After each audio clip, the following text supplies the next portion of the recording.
साथियों नमस्कार। Welcome back to JK sir inform.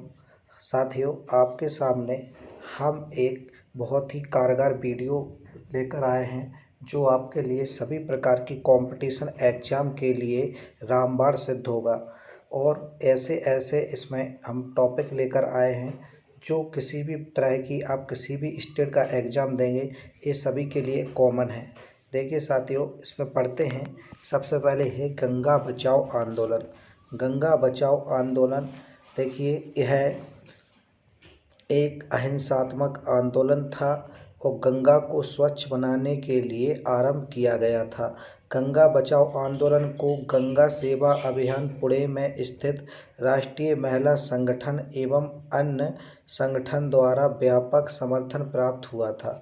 तो साथियों ये गंगा बचाओ आंदोलन है, यह भी एक अहिंसात्मक आंदोलन था और गंगा को स्वच्छ रखने के लिए, गंगा को गंदा होने से बचाने के लिए यह आंदोलन शुरू किया गया था और इसलिए इसका नाम गंगा बचाओ आंदोलन रखा गया है। आगे चलते हैं। इसमें दूसरा है मैत्री आंदोलन। यह आंदोलन की शुरुआत सन 1994 में उत्तराखंड के चमोली जनपद के में कल्याण सिंह रावत द्वारा आरंभ की गई थी। साथियों ये किसके द्वारा आरंभ किया गया था? कल्याण सिंह रावत। एक कल्याण सिंह रावत द्वारा सन 1994 में इसको चलाया गया था। कहाँ? उत्तराखंड में। और इसकी शुरुआत की गई और इसमें क्या होता था साथियों कि शादी विवाह के अवसर पर दूल्हे के जूता चोरी की रस्म में नेक की परंपरा खत्म करते हुए दूल्हे द्वारा लड़की के मायके यानी मेती में एक पेड़ लगाने की रस्म का आंदोलन की शुरुआत की गई। यानी साथियों मैं आपको सीधे सीधे अपनी भाषा में बताता हूँ कि आपका मैत्री आंदोलन है। इस मैत्री आंदोलन में क्या हुआ कि यह आंदोलन उत्तराखंड से शुरू हुआ और यह उत्तरांचल के चमोली जनपद में ये अपने कल्याण सिंह रावत ने इसको प्रारंभ किया था। इसमें पहले क्या होता था, जैसे अपने यहाँ शादी विवाह होती हैं तो ऐसे ही वहाँ भी शादी विवाह होती हैं। साथियों शादी विवाह हर जगह होती है तो शादी विवाह में के अवसर पर अपने यहाँ भी जूते चोरी की रस्म होती है। तो वहाँ भी हर जगह जूते चोरी की लगभग रस्में होती हैं। तो जूते चोरी की रस्म के समय जो वो लड़की की सिस्टर होती है अर्थात दूल्हे की साली, तो उसको वो जो मांगती है पैसा जो कुछ भी, तो उसकी परंपरा थी और आज भी चल रही है। तो इसको ख़त्म करते हुए उत्तराखंड के अपने कल्याण सिंह रावत ने क्या किया, उन्होंने ऐसी इस रस्म के बदले में ऐसी शुरुआत की जो अपने पर्यावरण को बचाने में कारगर सिद्ध हुई। उन्होंने कहा कि शादी विवाह के अवसर पर जूता चोरी की रस्म तो होगी लेकिन रस्म में जो नेक करते हैं तो नेक द्वारा लड़की के मायके में एक पेड़ लगाने की रस्म अंत ने आंदोलन का रूप ले लिया। पहले दूल्हे राजा क्या करते थे, लड़कियों को पैसा देते थे, कुछ चीज़ देते थे, सोने चांदी का आभूषण देते थे। लेकिन उसकी जगह अब उन्होंने क्या किया कि उसकी जगह ये सिस्टम कर दिया कि अब जो भी अपने दूल्हे राजा होंगे वो देखो क्या करेंगे कि लड़की के मायके में एक पेड़ लगाकर आएंगे अर्थात अपनी ससुराल में एक पेड़ लगाकर आएंगे। ये है आपकी ये रस्म है कौन? मैत्री आंदोलन। मायके को बोलते हैं साथियों मेती। उत्तराखंड में मायकों को बोलते हैं ये मेती। आपको दिख रहा है आंदोलन का भी नाम मेती है। इसको मायके उत्तराखंड में मायके को मेती बोलते हैं। और उस प्रकार उन्होंने पैसे की जगह दूल्हे राजा द्वारा एक बड़ा पेड़ लगाने की रस्म शुरुआत की गई। हम आपको सीधा सीधा बताते हैं वो मैती आंदोलन क्या है। मैती आंदोलन साथियों एक बार फिर से बताते हैं, अपनी भाषा में बताते हैं। यह आंदोलन की शुरुआत 1994 में उत्तराखंड में एक कल्याण सिंह रावत द्वारा प्रारंभ किया गया था।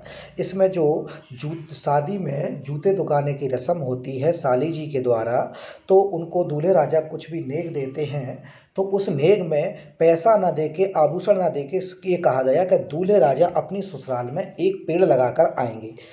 यह आंदोलन की शुरुआत इसलिए की गई साथियों कि भारत में और हर जगह ऐसा कोई इंसान नहीं है जिसकी शादी ना होती हो। यदि आपने भारत में देखा तो 135 करोड़ लोग हैं। अगर 135 करोड़ लोगों की शादियां होती तो अपने भारत में 135 करोड़ पेड़ लगेंगे। अगर यही रस्म पूरे भारत में लागू होती तो कितने बड़े स्तर से पर्यावरण प्रदूषण को अपना दूर होता। इसलिए साथियों ये आंदोलन बहुत ही अच्छा था और अच्छा कारगर सिद्ध हुआ। अगला है साथियों बिश्नोई आंदोलन। तो यह आंदोलन 500 वर्ष पहले 13वीं शताब्दी में संत जामोजी द्वारा राजस्थान में प्रारंभ किया गया था। इसके बारे में कुछ नहीं है ज़्यादा, ये राजस्थान में संत जामोजी द्वारा किया गया था। संत जामोजी अपने बिश्नोई समाज के थे और यह बिश्नोई आंदोलन बिश्नोई समाज के लोगों ने किया था और ये राजस्थान में किया गया था। राजस्थान में क्या है कि खेजड़ी के एक खेजड़ी नामक गांव है, इसमें दिया नहीं, मैं बताता हूँ आपको कि खेजड़ी नामक गांव है। वहाँ पर खेजड़ी के वृक्ष को बचाने के लिए बिश्नोई समाज के लोगों ने अपने पेड़ों से चिपक कर उनको बचाया था, इसलिए इसको बिश्नोई आंदोलन का नाम दिया गया। और साथ ही उसमें बताते हैं जो खेजड़ी का वृक्ष होता है वो राजस्थान में होता है। बहुत ही कम पानी की, वहाँ पानी की बहुत समस्या होती है, कम पानी में हो जाता है और इसकी लकड़ी अच्छी होती है, इसमें लकड़ी में कीड़ा नहीं लगता है। चलिए साथियों आगे बढ़ते हैं। अगला है साइलेंट वैली आंदोलन। साइलेंट वैली आंदोलन क्या है कि यह आंदोलन 1973 में साइलेंट वैली में संरक्षित वन क्षेत्र को जलविद्युत प्रोजेक्ट से बचाने के उद्देश्य से प्रारंभ किया गया। नेक्स्ट देखते हैं, अगला देखें।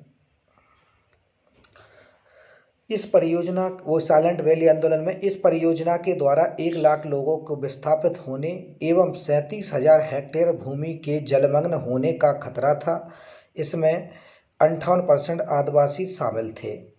यह आदिवासियों, किसानों, पर्यावरणविदों एवं मानव अधिकार कार्यकर्ताओं द्वारा चलाया जाने वाला एक बहुत बड़ा आंदोलन था। ये नर्मदा बचाओ आंदोलन का ये साथियों ये नर्मदा बचाओ आंदोलन है। नर्मदा बचाओ आंदोलन है ये वाला, हम इसके बारे में आपको बताते हैं। नर्मदा बचाओ आंदोलन, नर्मदा बचाओ आंदोलन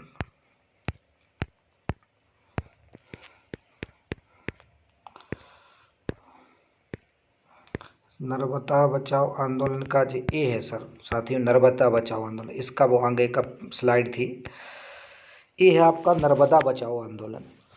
तो नर्मदा बचाओ आंदोलन सरदार सरोवर बांध गुजरात की नर्मदा नदी पर बना हुआ है। एक सरदार सरोवर बांध है गुजरात में नर्मदा नदी पर बना हुआ है। यह परियोजना गुजरात, एमपी और एमएच यानी महाराष्ट्र के राज्यों में सम्मिलित बहुउद्देशीय परियोजना है। वो नर्मदा बचाओ आंदोलन के बारे में आगे जानते हैं। देखो इस परियोजना में लगभग 1 लाख लोगों के विस्थापित होने एवं 37,000 हेक्टेयर भूमि के जलमग्न होने का खतरा था। इसमें 58% आदिवासी शामिल थे। यह आदिवासी, किसानों, पर्यावरणविदों एवं मानव अधिकार कार्यकर्ताओं द्वारा चलाया जाने वाला बड़ा आंदोलन था। नर्मदा बचाओ आंदोलन का नेतृत्व मेघा पाटेकर, बाबा आमटे एवं अनुघटी राय द्वारा किया गया। साथ ही उसमें पूछा जाता है कि नर्मदा बचाओ आंदोलन किसके द्वारा चलाया गया, तो मेघा पाटेकर। और इसकी नींवकर्ता कौन थे, तो बाबा आमटे ने इसकी नींव रखी थी।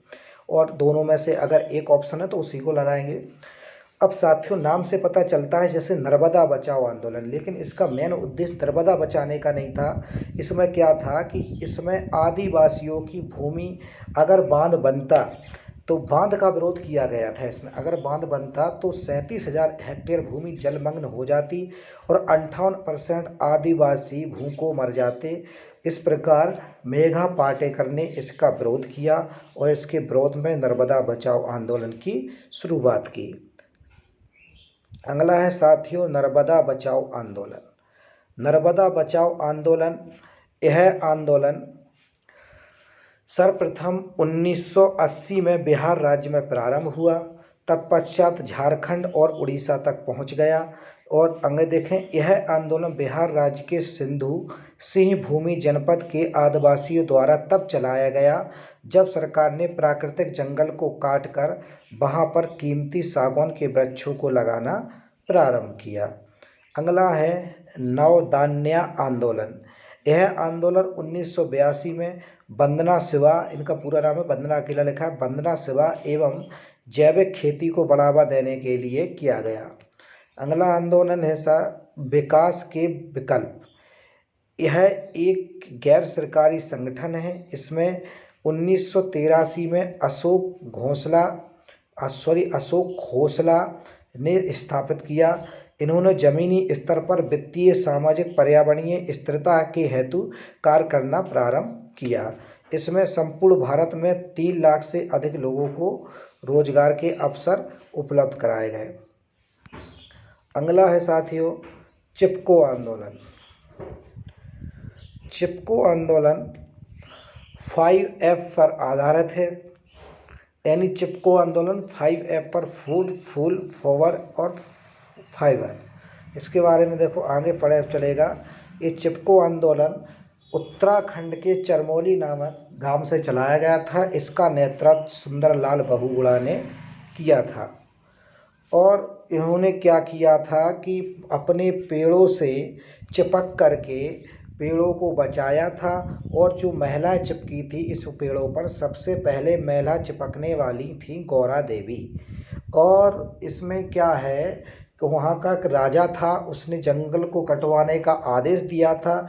जैसे ही सुंदरलाल बहुगुणा और वहाँ के महिलाओं को पता चला तो उन्होंने आकर उनका विरोध किया, तो वो नहीं माने पेड़ों को काटने से, तो महिलाएं पेड़ों से चिपक गईं और सबसे पहले पेड़ पर चिपक कर अपनी जान देने वाली थी गौरा देवी।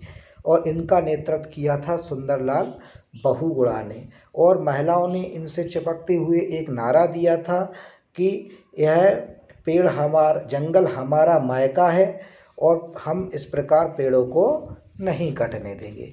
अगला आंदोलन है अपेक्को आंदोलन।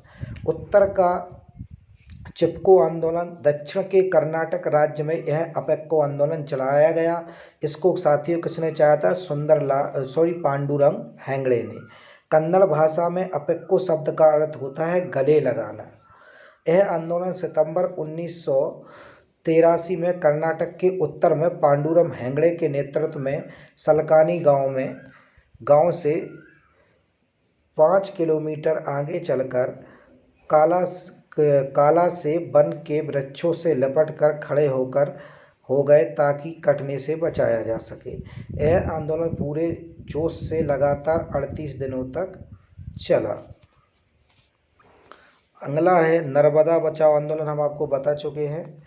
कुछ अभ्यारण्य हैं और उनका कहाँ पे हैं, ये फेमस अभ्यारण्य लगभग सभी परीक्षाओं में पूछे जाते हैं। तो इसमें देखिए हम आपको बताते हैं। सबसे पहला आंदोलन है आपका कैमूर लामजाओ अभ्यारण्य।